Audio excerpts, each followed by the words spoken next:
Hi everybody, welcome to the Meet the Teacher Information Night for 5-6 Ruby for 2022.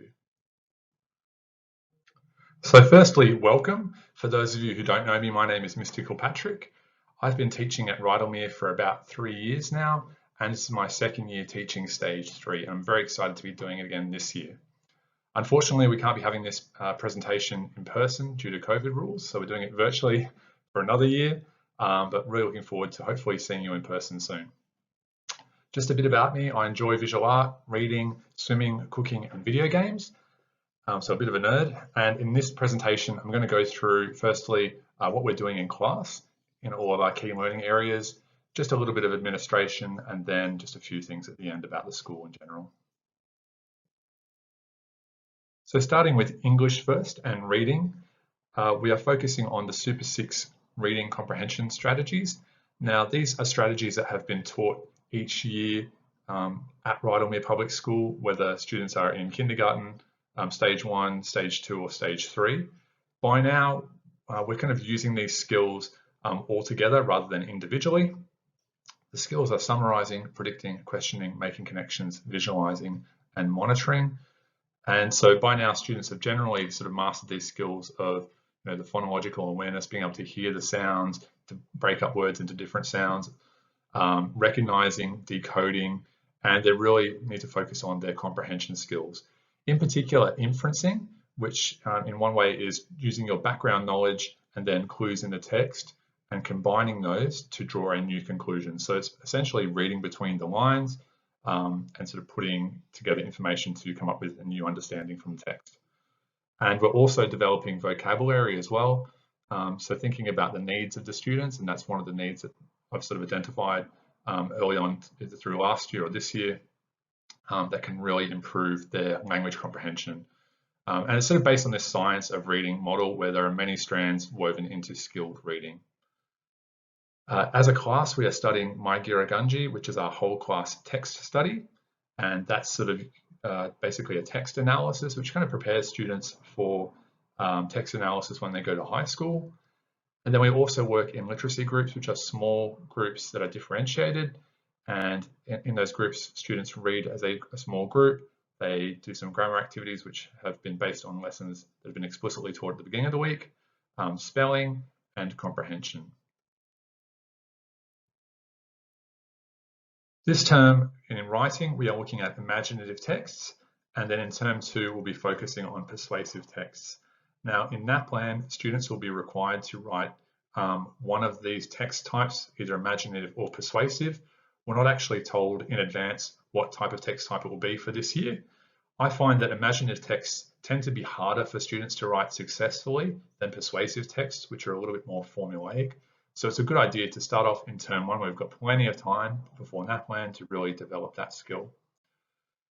We use the 7 steps for writing success as a framework for writing. This is something that's followed students throughout their journey at Rydalmere Public School, so they'll be quite familiar with it. Things like sizzling start, pebble, rock, boulder, and using all those different steps to create a story that's actually a quality story. One thing we're also focusing on is using a range of vocabulary to engage the reader and also to add precision to our writing. And finally, a skill that we're also developing this term is how to apply feedback and how to edit our work. So creating a draft, then going through and not just proofreading it for punctuation and spelling, but also thinking about whether it's actually achieving its purpose successfully, and then making edits and changes to improve the quality of our story.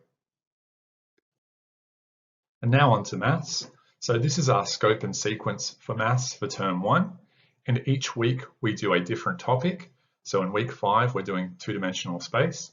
The New South Wales maths syllabus is split into stages for its outcomes, but in terms of its contents, it's actually split by year level. So year 5 and year 6 have different content for maths. This is the only part of the curriculum that is actually going to split this way. And so we've made it that each week we're doing a different topic, but students in year 5 and year 6 are doing the same topic. They might just be learning different content in that topic. Student progress is monitored through weekly pre-tests and post-tests, I should say. So at the end of each week, I do a pre-test for the following week. That gives me some time to go through, see what students know, where there may be some gaps in their knowledge. And then it also allows me to create sort of flexible groups for the following week. So sometimes students in year 5 might be fairly confident or pretty much know all the content for, let's say, two-dimensional space. So they can actually start going into the year 6 content. Likewise, with year 6, they might need a little bit more time revising or focusing on year 5 content. So we can sort of organize groups so that they can either go back and revise that content or can have a little bit of a mix of both. So a little bit of year 5 content, a bit of year 6 content. It's very flexible.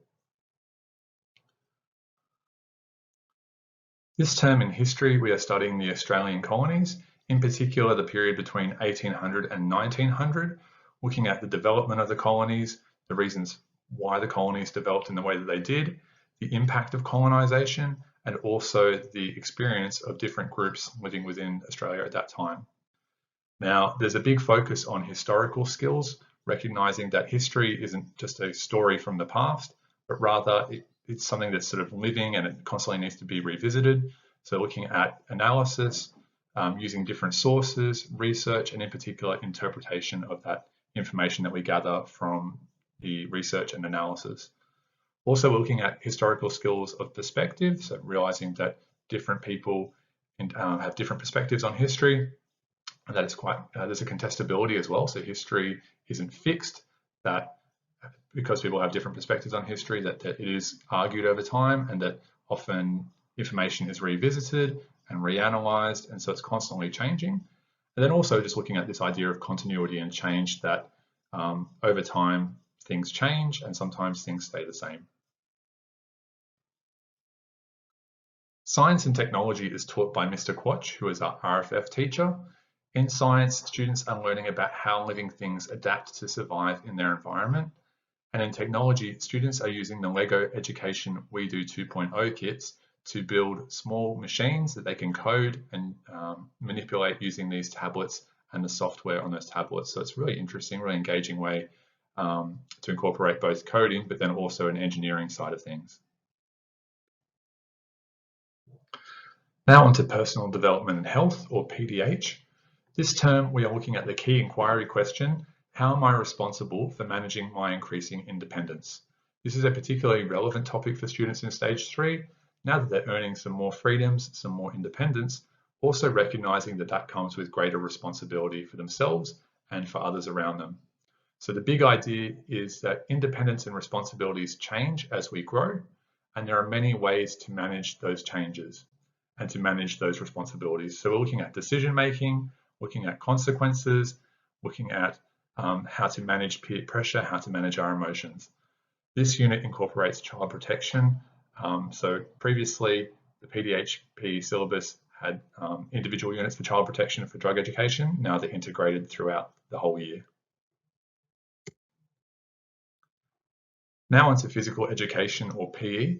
On Wednesday afternoons, students have fitness, which is delivered by Dance Fever Multisport, which is an external company that comes in with PE teachers who deliver activities and lessons for our 3 to 6 students, and then also separately for our K to 2 students.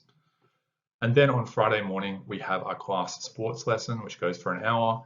And this term, we are looking at fielding and striking games, in particular T-ball and cricket, developing skills like teamwork and communication, how to field a ball, thinking strategically and tactically when playing a game like that, and then also a two-handed strike with a bat. So please make sure your child is in full sports uniform on these days so they can participate comfortably and not have to run around in school shoes. So now that we've looked at our KLAs, or key learning areas in the classroom, let's look at learning from home, or learning at home, I should say. So not to be confused with home learning. These are tasks that are given to students to complete at home. So firstly, we have Mathletics. So Mathletics is an online Mathletics software that students all have been given access to. So they'll have a access card with their password and username that looks like this one in the bottom left-hand corner. And it's just a way for students to practice skills that they've learned in the classroom. So Mathletics activities are scheduled to open on a Monday morning, and it's all based on the previous week's topic for maths. So this week we're doing 2D space. So next week on Monday morning, they'll be assigned some activities for the week, which are all to do with 2D space. It's really about building that fluency and automaticity with mathematics problems. If students are finding them too easy, they're more than welcome to contact me because they can easily recalibrate the settings so they can be given more challenging content or more open-ended investigation style activities. For reading, students are expected to read for at least 30 to 45 minutes each night. Now, this can be library books or any other material that they're interested in at home. It's so important that students foster their reading. It makes a huge difference to both their comprehension, obviously, but their writing and their ability to access the key learning areas of the curriculum.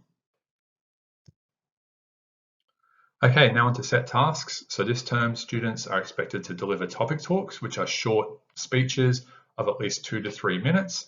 They'll need to deliver 3 of those, so each fortnight. A schedule has been sent home with the days that students are expected to deliver their topic talk on, and they can use aids such as PowerPoints, photos, and posters to help them with that when they're delivering their speech. Then we have the assignment. So this is for you students from 3 to 6, so stage 2 and stage 3. And it involves writing an imaginative narrative using the 7 steps approach and also the skills they've been learning about in English. Now, this isn't compulsory, but I would strongly recommend every student do this, given that we don't have a lot of time in class to write a complete narrative and to really spend the time of refining it, editing it, and making sure that it's a quality product. So I would really strongly recommend that all students do this. And there are also dates in the information that was sent home for when students can bring in a draft, and I'm happy to review it and give them feedback and pointers on how to improve their narrative. Now onto some administration. So school starts at 9 a.m. or that's when class starts, and there's a teacher on duty from 8:30 a.m. If students arrive between 8:30 and 9, they're required to sit on the silver seats until the music plays to go to class. If students are late, that means they've arrived after the music has played, or they're being picked up early, they'll need to come to the office to get either a late note or an early leaving note. Dismissal in the afternoon. Stage 3 students arrive at their gates by 2:55, and if they walk home by themselves, they can leave at 3 p.m, but they'll need to wait for the 3 p.m. bell to leave. This is a part of our staggered dismissal where we have our K to 2 students leave first at 2:45, and then at 2:55 the 3 to 6 students leave. And then for any absences, please use the school app or something in writing that is dated and signed. Just outlining the reasons for absence is totally fine. Now onto hats. So our school is a SunSmart school, so please make sure your child keeps their school hat in their bag every day and that it's clearly labeled. If students don't have hats, they'll be asked to play under the collar or a shaded area. Now, finally, just a bit of miscellaneous. We've got scripture and ethics, which takes place on Friday afternoons. For birthdays, if students want to bring in some cakes, unfortunately at the moment they can't be homemade cakes due to COVID-19 restrictions. So anything that's store-bought is absolutely fine, but nothing that's homemade, unfortunately. Assembly takes place every even week on a Friday, and then our award winners' pictures are posted with their permission on our Facebook page. And then also for canteen, unfortunately it's not currently operating, which is a shame because I love their 350 chicken burger. But once it's up and running, the school will notify you. Lastly, how to stay informed? Well, we have the link, which is our fortnightly newsletter. It's distributed through the school website and also the app, and it provides information on important dates in the school calendar and upcoming school events. There's also the Rydalmere Public School Facebook page, which is regularly updated, has that information, and also gives you a little bit of insight into what's going on in the school in terms of what a particular class might be doing that week or that day.